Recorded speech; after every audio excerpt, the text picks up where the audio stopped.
हुकूमत और जो गुड्स ट्रांसपोर्टर्स हैं उनके दरमियान मुज़ाकरात एक बार फिर से बेनतीजा रहे और फिर जो ट्रांसपोर्टर्स हैं उन्होंने दो टोक ऐलान कर दिया कि मुतालबात की मंजूरी की हमें रिटर्न यकीन आनी चाहिए, इसके बगैर हम हड़ताल ख़त्म करने वाले नहीं हैं।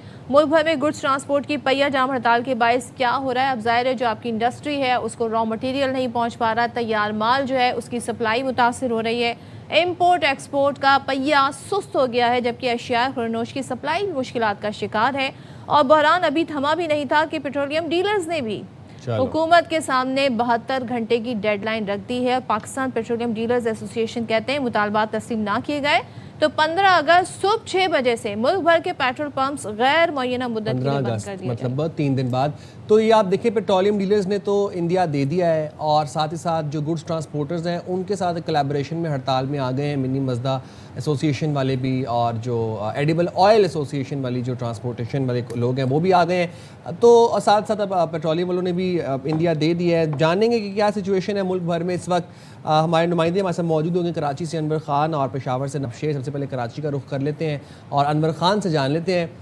अनवर, आप बताइएगा हमें कि इस वक्त क्या सिचुएशन है और क्या मुतालबात हैं, बेसिकली क्या कह रहे हैं, क्या मौक़िफ़ है गुड्स ट्रांसपोर्टर्स का और इनके साथ जो बाकी जो एसोसिएशंस हैं उनकी भी क्या सेम मुतालबात हैं? जी देखिए, मैं इस वक्त मारीपुर ट्रक स्टैंड के ऊपर मौजूद हूँ कि जहाँ पर आल पाकिस्तान गुड ट्रांसपोर्ट इत्तेहाद का जो है वो मरकज़ी दफ्तर है और इसके अतराफ़ के अंदर अगर आप देखेंगे तो बड़ी तादाद के अंदर ट्रॉलर यहाँ पर मौजूद हैं।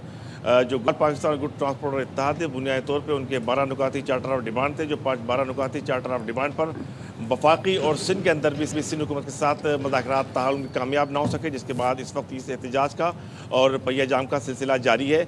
और अब जो अशिया खुर्दनोश है इसके साथ साथ जो खाम माल जो सनतों के अंदर है उनकी मुंतकली का जो मरहला है वो ताख़ीर का शिकार हो चुका है और इसके नतीजे के अंदर अब आने वाले 24 से 48 घंटों के दौरान अगर ये पहिया जाम हड़ताल ख़त्म नहीं किया जाता है तो वो तमाम की तमाम अशिया जो कि सनतों के अंदर खाम माल की सूरत के अंदर मौजूद हैं उनकी मुंतकली ना होने की सूरत के अंदर मुल्क भर के अंदर एक नई सूरत हाल दरपेश होगी कि अशिया खुर्दनोश के साथ साथ जो दीगर खाम माल है उनकी शॉर्टेज भी पैदा हो सकती है।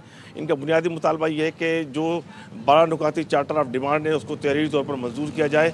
ताहम अगर ये मंजूर नहीं किया जाए तो एहतजाज का ये सिलसिला बदस्तूर बरकरार रहेगा। इसके साथ साथ अभी ये सिलसिला बरकरार था कि पेट्रोलियम डीलर एसोसिएशन भी जो है अब इस एहतजाज के अंदर शामिल हो चुकी है। 72 घंटे का अल्टीमेटम देते हुए उन्होंने वफाकी हुकूमत को ये इंदिया दिया है कि अगर उनके मुतालबात तस्लीम नहीं किए जाते हैं लीवी के हवाले से और दीगर मुतालबात के हवाले से तो फिर वो सुबह 6 बजे जो है वो 16 अगस्त को पेट्रोल पंप बंद करने का ऐलान कर देंगे, जो कि गैर मुय्यना मुद्दत के लिए होगा।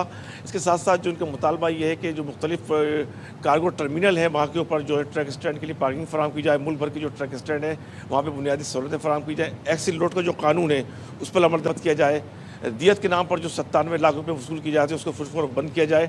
टेस्ट किया जाता है लेकिन STV लाइसेंस का इजरा नहीं किया जाता। तो ये तमाम की तमाम सूरत हाल वो है कि जिसके नतीजे के अंदर इस वक्त गुड ट्रांसपोर्टर की जानिब से मुकम्मल तौर पर पहिया जाम का सिलसिला बदस्तूर बरकरार है। वफाकी और सूबाई हुकूमतों की जानिब से होने वाले मुज़ाकरात ताहाल नाकाम है। तो आल पाकिस्तान गुड ट्रांसपोर्टर के साथ साथ अब पेट्रोलियम डीलर एसोसिएशन भी इस एहतजाज के अंदर शरीक हो चुकी है और इस वक्त सूरत हाल ये है कि बड़ी तादाद के अंदर खाम माल अशिया मुल्क भर के गोदामों के अंदर मौजूद है। ताहम उनकी तरसील का सिलसिला बदस्तूर इल्तबा का शिकार है। अनवर साथ ही रहिएगा, नवाब शेर की जानिब चलते हैं, पेशावर से वो हमारे साथ है। नवाब शेर, आप बताइए कि गुड्स ट्रांसपोर्टर की जो पहिया जाम हड़ताल है इस वक्त शहर इससे कितना मुतासर है?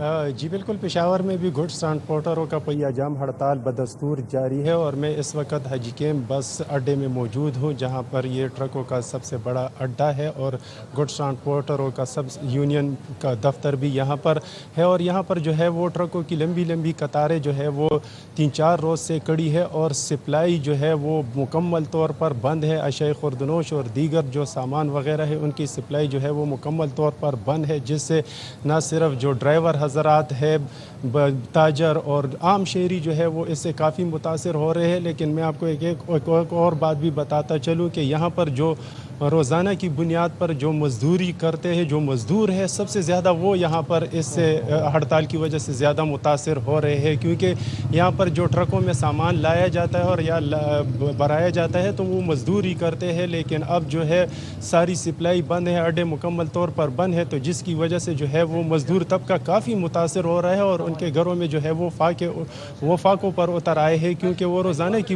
उजरत पर काम करते हो और अब अड्डे और ये सारी चीज़ें जो बंद होने की वजह से, इस पहिया जाम हड़ताल की वजह से उनको शदीद मुश्किलात का सामना करना पड़ रहा है। और यहाँ पर जो मकैनिक वगैरह है उनको भी वो भी शदीद मुतासर हो रहे हैं और उनका काम भी शदीद मुतासर हो रहा है, क्योंकि जितने भी मालबरदार गाड़ियाँ हैं वो इस वक्त मुकम्मल तौर पर कड़ी है। तो इस वजह से जो मकैनिक हजरात हैं उनको वो भी काफ़ी मुतासर हो रहे हैं और वो भी काफ़ी गिले और शिकवे और फरियाद कर रहे हैं। जबकि इसके साथ साथ जो आम शहरी है वो भी काफ़ी मुतासर हो रहे हैं, क्योंकि अशिया खुर्दनोश और दीगर सामान की सप्लाई मुकम्मल तौर पर बंद है। तो जो मुनाफाखोर है उन्होंने मुनाफाखोरी भी ज़्यादा कर दी है और अब अशिया खुर्दनोश की किल्लत के साथ साथ उनकी कीमतें काफ़ी है। और इस वक्त सबसे ज़्यादा तकलीफ में जो डेली वेजर्स हैं, जो मजदूरी वाले हैं, वो परेशान हैं, क्योंकि ज़ाहिर है उनको काम नहीं मिल रहा, मजदूरी नहीं मिल रही। बहुत शुक्रिया नवाब शेर उमर खान, आप हमें अपडेट कर रहे थे।